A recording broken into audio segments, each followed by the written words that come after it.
पसंद हो रहे। कैसी है वो नवल रे? अब बासुत राजकुमारी भई दिन दिन श्यारी, अब बासुत राजकुमारी।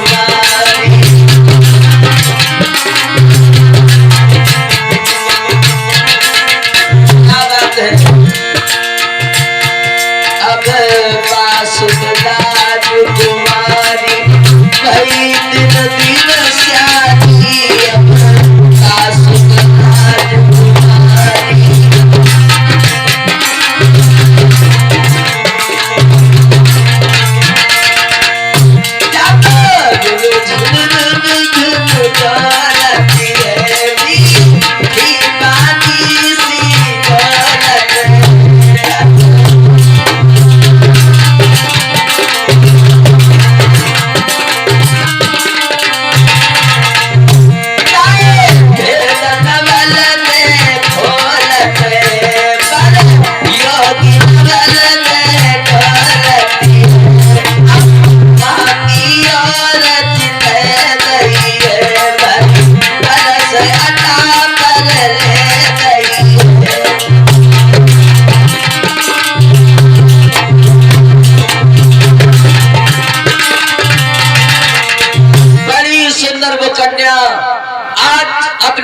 कलश को भरा और अटारी पर स्नान करने को नवल ने जल लेकर के गई। और जब नवल ने स्नान करने को जल लेकर के गई तो कहते हैं आज नवल ने स्नान करने लगी है वो लड़की, केसों को अपने खोल दिया और कहते हैं ना विद्वानों ने भी कहा है भैया हमारी माताएं बहनें जब स्नान के बाद में अपने बाल सुखाती तो बड़ी सुंदर हो जाती है, तो कुदरती उनको सुंदरता मिलती है। और आज नवल दे अटारी पर स्नान कर रही, बालों को धो रही, ऐसा लगता है जैसे मानो घर में बिजलियां चमक रही हो। कैसी है वो नवल दे? स्नान बिसरियो ज्ञान कर्म गति छाई, और चौ महला की अटिया पर के लगी रही लहराई। स्नान कर रही है वो बिटिया,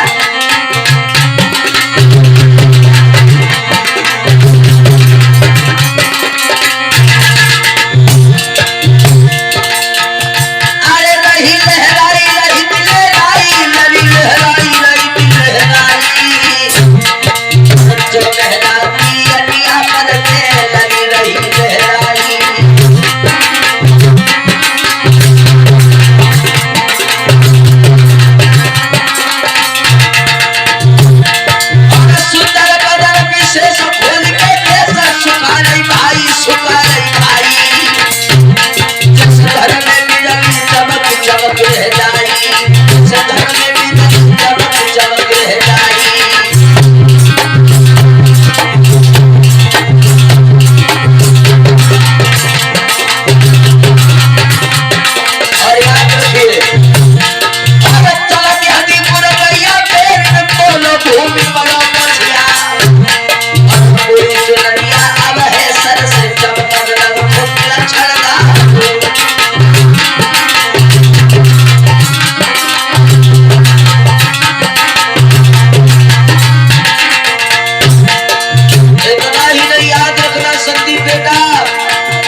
करके स्नान कर रही है और इधर महाराज वासुक ने अपना दरबार बंद किया और दरबार बंद करके महाराज वासुक चले हैं कहाँ? अपने महलों की तरफ अपनी प्राण प्यारी रानी से मिलने के लिए। नहीं पता था महाराज वासुक को आज उनके संग में क्या होने वाला। जो चले महाराज, अरे करी वासुक बंद कचहरी,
दरबार बंद करके जो महलों की तरफ चले, एकदम से अटारी के ऊपर महाराज वासु की नजर पड़ी। देखा कोई बड़ी सुंदर स्त्री स्नान कर रही है।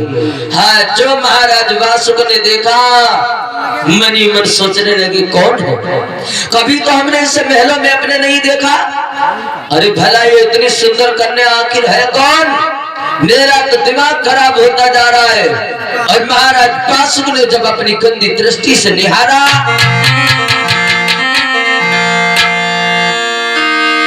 अरे वासुक ने जब ऊपर को निगाह तो दादा घुमाई,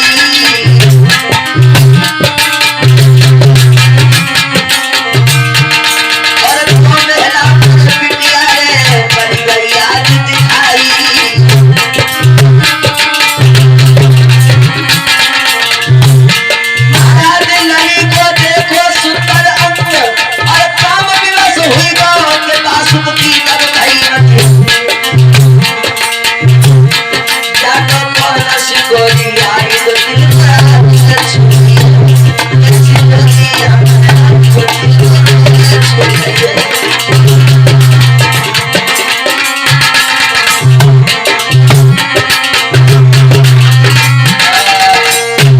कहने लगे कौन है ये कन्या जो मेरे हृदय में इसने जगह बना ली है? लेकिन मेरे भैया अपनी ही पुत्री को कभी तो देखा नहीं था, और तब भैया कलयुग नहीं था, तब मनसा दोष लग जाता था। मन में अगर कोई गलत सोच देते तो उसका परिणाम भोगना पड़ता था। अब तो चलो मनसा दोष निवारण है। और जैसे ही मन में उनके पाप जगा महाराज वासुकी, वो भी अपनी बिटिया को देख करके हुआ क्या, एकदम से गजब हो गया।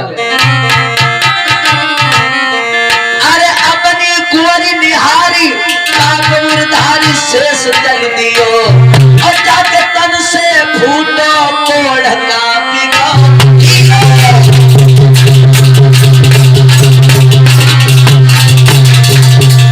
वासु महाराज के शरीर से कोढ़ फूट गया। हाय वासु बोले ये कौन सा हमने अपराध कर डाला? कौन है ये लड़की? अपनी कुंवर के निहारी काकूरधारी शेष जल दिए रे शेष जल दिए, जाके तन से फूटो कोढ़ना पिघो।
जब अपनी कन्या को गंदी दृष्टि से निहारा, सारे शरीर से चुचवा के कोट टपकने लगा।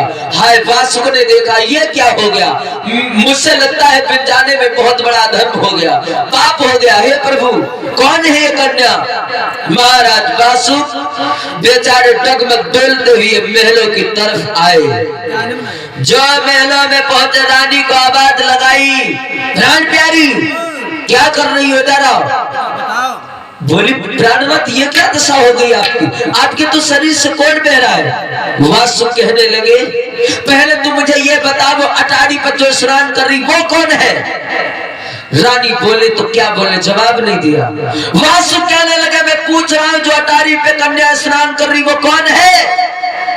रानी धीरे से बोली, पिया मैं अगर उस कन्या के बारे में तुम्हें बताऊंगी तो आप हमें जीवित नहीं छोड़ेंगे। वासु कहने लगे, अब तो बताओ, हमसे बहुत बड़ा अपराध हो गया है। रानी कहने लगी, वो आपकी ही कन्या है, क्योंकि आपने कहा था अगर कन्या हो तो मार देना, और मुझसे पाप किया नहीं गया। मैंने कन्या को चुपचाप पाला और आपसे छिपा करके रखा, आपकी बिटिया है। वासु कहने लगे, पगली तूने बहुत बड़ी गलती कर दी, तुझे नहीं पता मैंने उसे गंदी दृष्टि से निहार दिया, मेरे शरीर से कौन फूट चला है। अरे मैं करूं तो क्या करूं, और तूने बहुत गलत काम किया है। आज मेरे भैया वासु महाराज कहने लगे, अब उस कन्या को मेरे पास बुला करके ले आओ।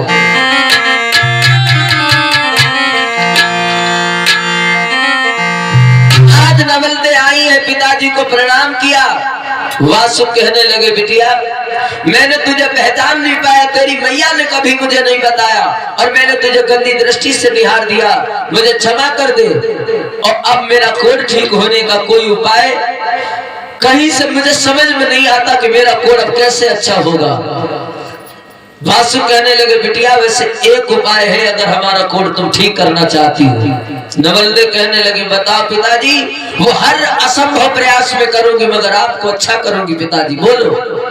राजा वासु कहने लगे, हस्तिनापुर में पांडवों के यहाँ एक अमृत कुआं है, अगर कोई उस अमृत कुआं से बिटिया हमारे लिए पानी ले अमृत ले आ दे तो उस अमृत को पीने के बाद में हमारा कोढ़ अच्छा हो जाएगा।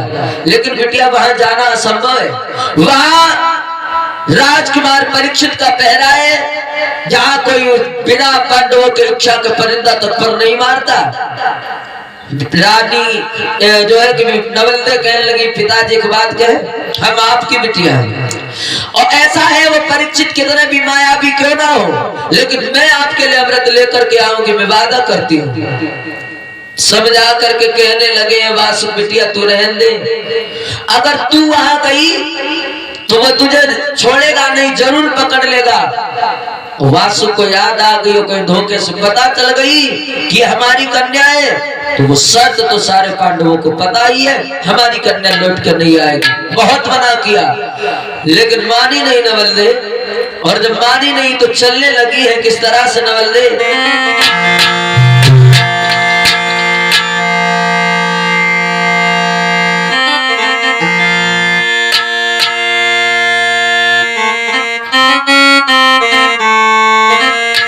चातुर बेटी वासुक राजा भूपति,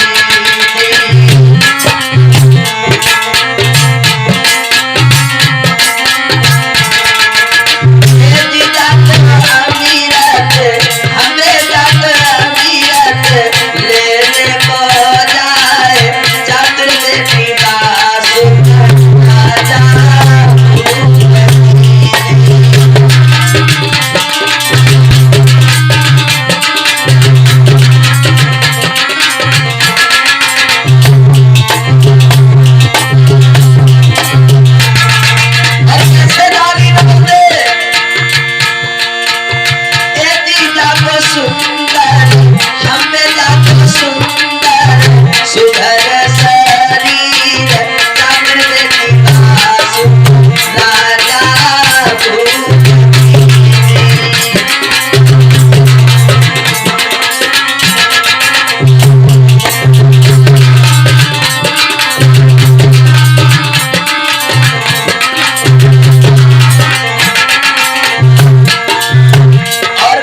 चली है हस्तिनापुर की तरफ अमृत कुआं के पास।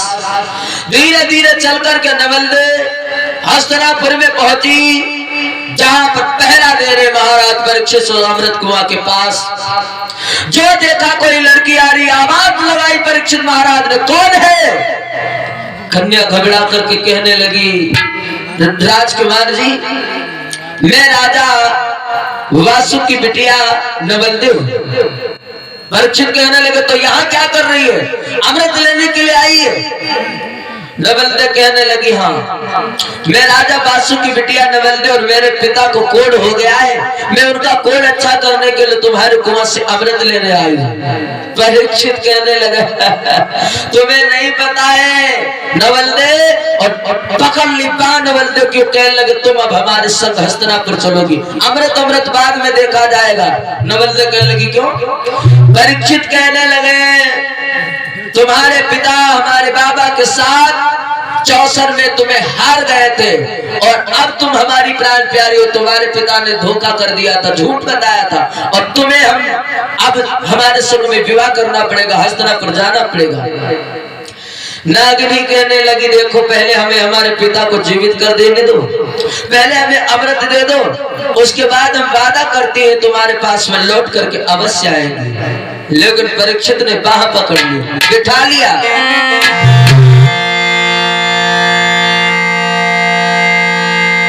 बाह पकड़ के कुंवर ने लई पास में ठारी, चलो हमारे संग में हस्तिनापुर को नारी।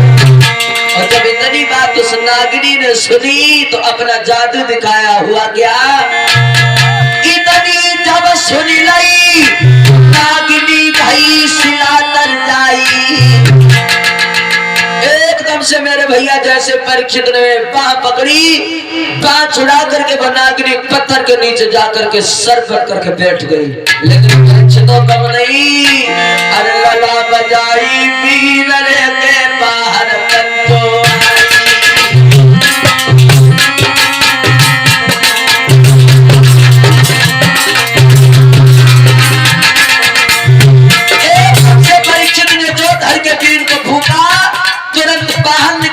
नागिनी, और इतना ही नहीं, घमासान होने लगा दोनों में।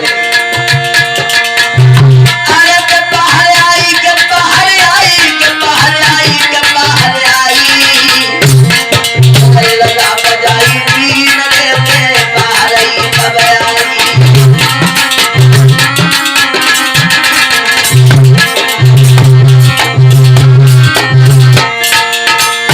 और हुआ क्या?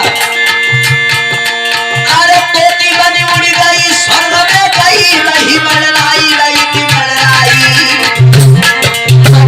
परीक्षित राज के लगी तबाही, परीक्षित राज के लगी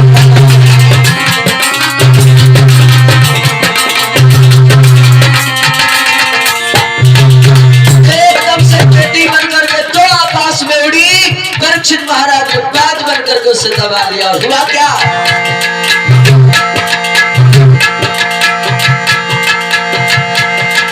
करके जाल में फंस गई है जादूगर,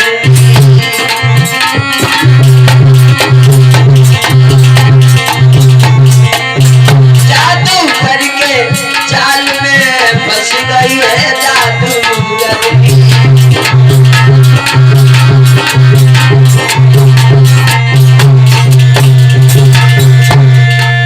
कैसे कोरी निकल नहीं पई हो, कैसे कोरी निकल नहीं पई हो, निकल नहीं पई हो, कहाँ जाओगी? गहरी गहरी जंजीरन में पकड़ी गई है जादूगर की, जादूगर के जाल में फंस गई है जादूगर की।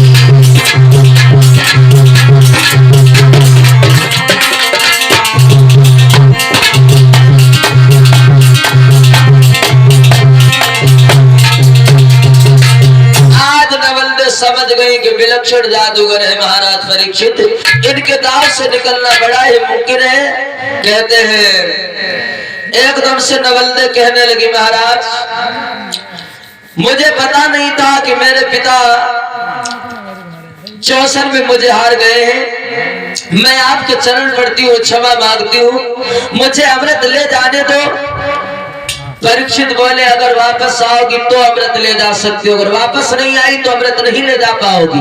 नवलदे बोली मैं अपने पिता को जल देकर तुरंत वापस आ जाऊंगी, मैं आपसे वादा करती हूँ और आपके साथ में ही इस हस्तिनापुर में रहूंगी। परीक्षित कहने लगे ठीक है। परीक्षित महाराज ने जो है एक घड़ा में अमृत दे दिया और अमृत जब दिया तो आज नवलदे नागनी चलने लगी है। और जब नवलदे चलने लगी तो आज बोली है अपने पिया से, क्या कहने लगी वो नवलदे? चलती बेरा नजर भर के देख ले, चलती बेरा नजर भर के देख ले,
नागनी आज पहुंच गई है कहाँ? महाराज बासुक के पास घड़ा रख दिया जाके। जो घड़ा रख दिया मगर कहते हैं मेरे परम भक्तों, नागनी की आंखों में प्रसन्नता नहीं बल्कि खून के कतरे हैं। वासुक ने स्नान किया, कोढ़ सही हो गया, कहने लगा बेटी तुम अपने बाप की जिंदगी को तुमने बना दिया। नवलदे तांती को पीस करके कहने लगी मगर आपने मेरे जीवन को बर्बाद किया है। वासु कहने लगे मतलब क्या है तेरा बेटी, कहना क्या चाहती है? नवलदे कहने लगी मुझे पता है, मैं सब जान गई हूँ, तुम अर्जुन से चौसर में मुझे हार गए थे और तुमने उन्हें धोखा दे दिया और बता दिया कि हमारी रानी का गर्भ वो खंडित हो गया।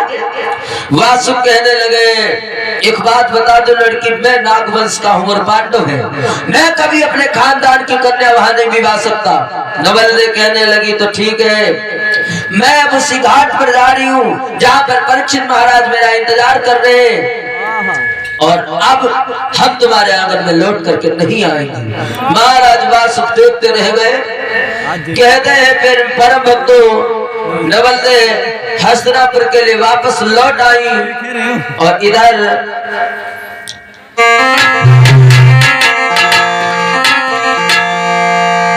महाराज परीक्षित मिले हैं नवलदे को, तो आज नवलदे को लेकर के गए हैं अर्जुन के सामने। परीक्षित बोले जिसको आपने जीता था उसे हम लेकर के आए हैं, अब आप एक काम करो, आप हमारी दोनों की भावरे डरवा दो। कहते हैं भैया महाराज परीक्षित और नवलदे की आज भावरे पड़ने लगी। क्या नाम बोले दादा? नाम नारायण। कौन का? परमी। ये 10-15 नारायण परमी निवासी दान कर रहे, भगवान सुखी बनाए रखे। एक प्रधान जी अरे ये 101 मुद्रा हमारे पूर्व प्रधान रामश्री जी की तरफ से दान हो रहे हैं। भगवान भोलेनाथ कल्याण करो और सुखी बनाए रखें। अरे हे रहे मंगलाचारी दरबार खुशी छाई अपा शोभा अमित अपार सुनो चितलाई।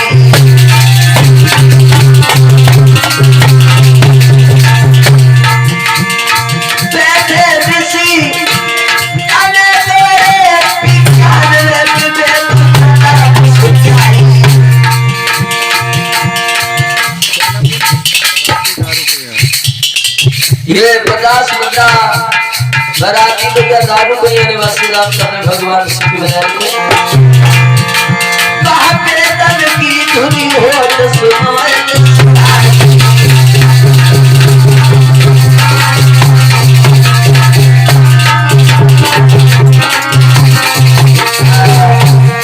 नाना प्रकार से वेद ध्वनि से नवल और परीक्षित का विवाह हुआ। आगे बता दे परम भक्तों, इधर महाराज परीक्षित का जब विवाह हो गया, राज तिलक कर दिया गया, महाराज परीक्षित का राजा बना दिए गए, हस्तिनापुर के सम्राट बन गए। एक दिन भगवान कृष्ण बड़े दुखी मन से बैठे हुए थे, सारे पांडव गए और जाकर के कहने लगे प्रभु क्या बात है, बड़े उदास आज बैठे हैं। भगवान कहने लगे देखो आगे द्वापर समाप्त होकर के कलयुग का आगमन होने वाला है और हमारा बुलावा भी आ गया, हमें जाना भी पड़ेगा। तो सारे पांडव दुखी हुए प्रभु हम कहाँ जाए। भगवान कहने लगे तुम एक काम करिए, गोपिकाओं को लेकर के सीधे चले जाओ हिमालय में, जाकर के सारे पांचों पांडव कर जाइए। और भगवान ने जब इस तरह से समझाया और बताया कि आगे कौन सा समय आने वाला है, सुनो अर्जुन।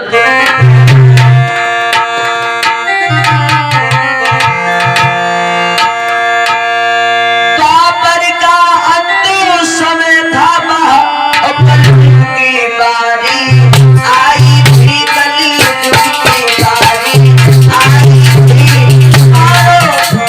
मानो सुख सुनी डूबना हो बाबा, मानो सुख सुनी डूबना हो, दुख की अधिकारी चाहिए, दुख की अधिकारी चाहिए।